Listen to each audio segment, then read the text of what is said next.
O kadangi taip gavosi, kad visą šitą reikalą aš pradedu prieš Kalėdas, tai aš dar norėčiau parodyti dovanas nuo mano brangiausių, mylimiausių partnerių ir aš manau, kad tai yra tikrai įdomi dalis, ne tik man, kadangi aš gaunu tas dovanas, visi tikrai mėgstam gauti dovanas ir tikrai tikiu, kad mėgstam ir dovanoti.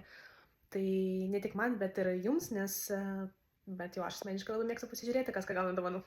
Pirmie, apie ką aš papasakosiu, yra Arsan, tačiau ši nuostabi santechnikos parduotuvė, santechnikos salonas padovanojo greitai gendančią dovaną, kaip jie rašė. Ir iš dalis tai yra tiesa, bet aš labiau sakyčiau greitai suvalgytą dovaną, kadangi tai buvo skaniausi pasaulyje makarunsai, bet prie jų yra va tokia kava. Tai aš asmeniškai geriau kavą iškart maltą ir darau savo filtrą, bet rasiu kam šią nuvežti, tai bus vyro mama, taigi visas, nežinau kiek čia kilogramas arba daugiau, jo kilogramus pupelių eis mums ant kavos vyro mamai. Tai va, o makarunsai jau suvalgyti, bet įdėsiu nuotrauką. Sekantis, apie ką aš norėčiau papasakoti, tai yra Impeka. Iš tikrųjų, iš Impekos aš labai mėgstu imti visas rankinėlės, furnitūrą, tai yra tiesiog mano meilė. Aš tikriausiai nieką jos neiškeisiu niekada.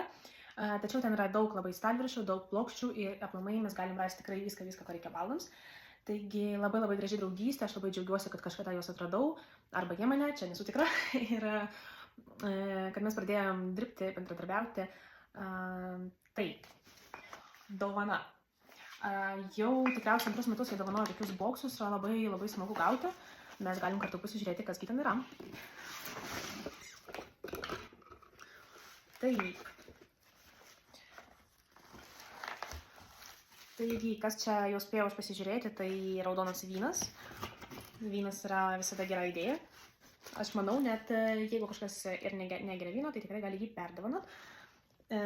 Po to, ką aš irgi spėjau pasižiūrėti, tai yra 2 užtepėlės. Šiaip tai labai labai yra smagu, nes toks dalykas visada praverčia. Tai čia yra mėlyno sūrio, trūmų ir alyvuogių aliejus užtepėlė. O štai šita, jeigu neklystu, turėtų būti jau su mėsa. Tai fazanų paštėtas su trūmais. Ir iš karto picos pagaliukai valgyti. O čia tai kalėdinės kojinės, pasižiūrėkim kartu. Labai labai faina, miela ir jauku. Tai jeigu kartais kalėdinis rytas bus šaltas, aš visą turėsiu ką apsirengti.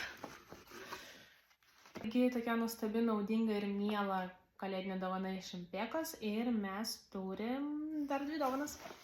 Sekantis, apie ką norėčiau papasakoti, yra medžio stilius. Iš tikro, manau, kad daugelis žinote, kad tai yra vieni didžiausių parketlenčių gamintojai, bei durų, beje. Tai štai, iš jų turiu tokį maišelį. Pasižiūrėkime kartu. Tai yra šampanas. Labai labai graži dėžutė. Tiesiog wow. Aš kai pamačiau, aišku, aš išpakavau tai mašinoj, nes tikrai negalėjau sulaukti ir man buvo labai įdomu pasižiūrėti, kas ten. Taigi ten yra šampanas. Manau, aš nesidomėjau jo, manau, kad jis yra kažkoks tai iš tikrai labai labai gerų. Manau, kad kol kas aš jį išsaugusiu. Na ir paskutinį, kas lieka šiam kartui, tai yra Celsius. Su Celsiu aš dėja dirbu šiek tiek mažiau, tačiau jų dovana šiemet mane tikriausiai nustebino labiausiai, nes aš niekaip negalėjau net pagalvoti, kad gali būti toks dalykas. Pamatysit viską patys. Šakočių rinkinys. Aš net nežinau, kaip jį parodyti, kad jis būtų pilnas. Tai yra skirtingų šakočių rinkinys. Kad jūs suprastumėt, 7 šakočiai, skirtingų skonių. Aišku, yra tradicinis medaus skonio šakotis, natūralus šakotis, romos skonio šakotis, šakotis su kietoju sūriu, karamelizuotis, karamelinis šakotis ir šakotis su čili pipirais. Aš net nežinau, kada aš visą tai paragausiu. Tikrai dalinsiu su visais, su ko galiu. Katė fonė. Tikrai dalinsiu su visais, su ko galiu. Bet tai yra žiauriai įdomi dovana, nes tiesiog, kai man išnešė tokia dėžė, aš tokia, o, ką čia. Taigi, šiam kartui tokios dovanas. Iš Celsiu dar yra valiklis ir darbo kalendorius. Bet, nu, kai yra šakočiai. Tai šiam kartu taip. Taigi, tokios dovanos yra iš partnerio. Aš labai labai dėkoju visiems. Tai labai miela, labai džiugu gauti dovanas aplamai. Ir labai smagu bendradarbiauti su jumis, labai smagu kartu realizuoti projektus ir stebėti, kaip jūsų pagalba, mūsų pagalba tos idėjos tampa realybė. Tai tikiuosi, kad mes su jumis dirbsim ir realizuosim dar daugiau projektų.